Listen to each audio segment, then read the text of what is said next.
అందరికీ నమస్కారం.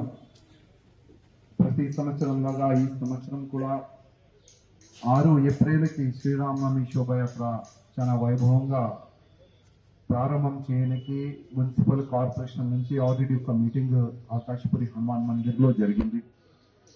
అదే మీటింగ్లో నెక్స్ట్ మున్సిపల్ వర్క్ కానీ, ఎలక్ట్రికల్ వర్క్ కానీ, ట్రీ కటింగ్ కానీ, ప్యాచ్ వర్క్ కానీ, మన క్లీనింగ్ గురించి చర్చ జరిగింది. ఇవాళ ఇది లాస్ట్ మీటింగ్ అనుకో, దాని తర్వాత మీటింగ్ పెట్టే అట్లాంటి టైం కూడా ఉండవు. కానీ ఇవాళ మొత్తం ఆకాశపురి హనుమాన్ మందిర్ నుంచి హనుమాన్ వ్యాయామశాల వరకు మొత్తము రోడ్ ఇన్స్పెక్షన్ కార్యక్రమం జరిగింది. దాంట్లో అన్ని ఆఫీసర్లు వచ్చినారు, వాళ్ళకి నా హృదయపూర్వక ధన్యవాదాలు. అదేవిధంగా మా కార్పొరేటర్ వచ్చినారు, పార్టీ కార్యకర్తలు కూడా వచ్చినారు. అందరు కూడా అబ్జర్వేషన్ చేసేది ఒకటి, ఎక్కువ శాతము రోడ్లో గుంతలు, పైన వైర్లు, ఇదే ఎక్కువ కనబడింది.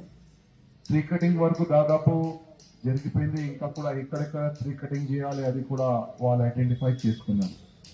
ఇప్పుడు జూనియర్ కమిషనర్ గారికి నేను ఒక వారం ముందే కాల్ చేసిన, సరే ఇట్లా ప్యాచ్ వర్క్స్ ఉన్నాయి, చాలా వైభవంగా శోభయాత్ర వెళ్తుంది, లాక్స్ ఆఫ్ రామ భక్తులు ఈ శోభయాత్రలో పాల్గొంటారు, ఎట్లాంటి కూడా ఇబ్బంది రాకుండా కొద్దిగా చూడాలి, నేను మాకు ప్యాచ్ వర్కే ఉన్నది, అది మీరు ఎట్లైనా ఫిల్అప్ చేయాలంటే జూనియర్ గారు అన్నారు, మేము వితౌట్ టెండర్ ఇమీడియట్ గా అయితే పని స్టార్ట్ చేస్తాము, దాని తర్వాత ఆ టెండర్ ప్రాసెస్ ఏంటి అది మేము చూసుకుంటామని జూనియర్ గారు హామీ ఇస్తున్నారు.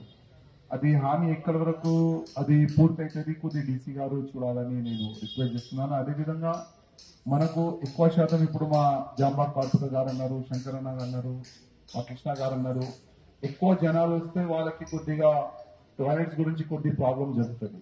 ఇప్పుడు జాంబాగ్ లో ఒక ఏరియా అన్నారు, వాళ్ళ ఎస్టేట్ ముందే కొద్దిగా ఇబ్బంది జరుగుతుంది. అట్లాంటి కొన్ని మనము చిన్న మొబైల్ టాయిలెట్స్ కొద్ది ఎక్కువ పెడితే చాలా బాగుంటది, అది మీరు ఎట్లయినా శాంక్షన్ తీసుకోండి, ఎక్కడైనా మీకు ఇబ్బంది అయితే కొద్ది మాకు అప్డేట్ చేయండి. ఇంకోటి కృష్ణ గారు, ఎక్కడెక్కడ మొబైల్ టాయిలెట్స్ మనం పెట్టాలి మనం ప్లేస్ డిసైడ్ చేసి వాళ్ళకు లిస్ట్ ఇచ్చేస్తే అక్కడక్కడ వాళ్ళు మొబైల్ టాయిలెట్స్ ని వాళ్ళు ఇన్స్టాలేషన్ చేసుకుంటారు వాళ్ళు. అదేవిధంగా ఇప్పుడు వాటర్ వర్క్స్ మా జిఎం గారు కూడా ఉన్నారు, గతంలో కొన్ని వాటర్ ప్యాకెట్స్ మన వాళ్ళు ఇక్కడ పాడేసి వెళ్ళిపోయినారు, అది మొత్తం వేస్ట్ అయింది. అది కాకుండా మీరు వాటర్ ప్యాకెట్ అంటే ఆటోలో పంపిస్తారా, లారీలో పంపిస్తారా, ఎందుకంటే 2 lakhs above water packet sanction అయిందని మీరు అంటున్నారు.